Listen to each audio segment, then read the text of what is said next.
Fiscalité, commande publique, développement des entreprises, emploi et pouvoir d'achat, ce sont les thèmes des ateliers du séminaire organisé à la présidence. Objectif affiché, dynamiser l'activité économique et lutter contre la vie chère. Ce rendez-vous amorce-t-il les premières réformes du gouvernement Broderson? Élément de réponse avec Chiquita Teiva et Patrick Tsitsing. C'est trop cher pour moi.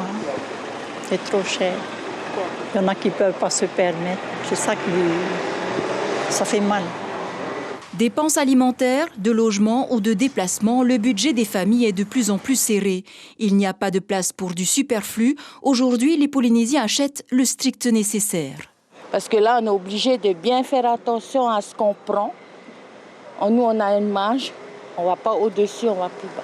Mais bien sûr qu'on sait, la vie, elle est chère.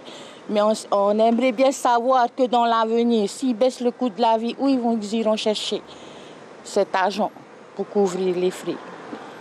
Nous, on a nos salaires, ça va aller peut-être dans les salaires, les salariés, ça va aller peut-être dans le courant, je ne sais pas. C'est justement pour lutter contre la cherté de la vie que le ministère de l'Économie a réuni ses patrons et présidents d'associations. Car selon les chefs d'entreprise, il ne suffit pas de réduire les marges. Il faut travailler sur ce que nous, on est en train d'échanger, c'est sur la concurrence, c'est sur, encore une fois, je le répète, sur la fiscalité indirecte à l'entrée des produits.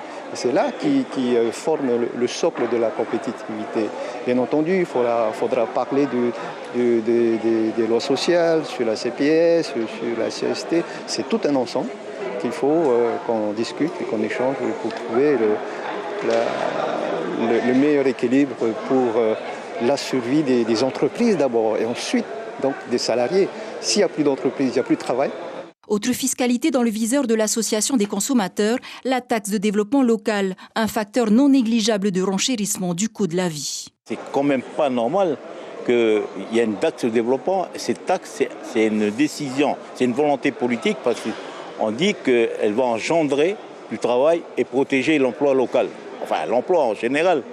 Mais est-ce qu'on a fait un bilan depuis qu'on a créé? Je doute. Pas question de toucher au PPN qui reste nécessaire au pouvoir d'achat des familles. En revanche, la TVA sociale sera revue.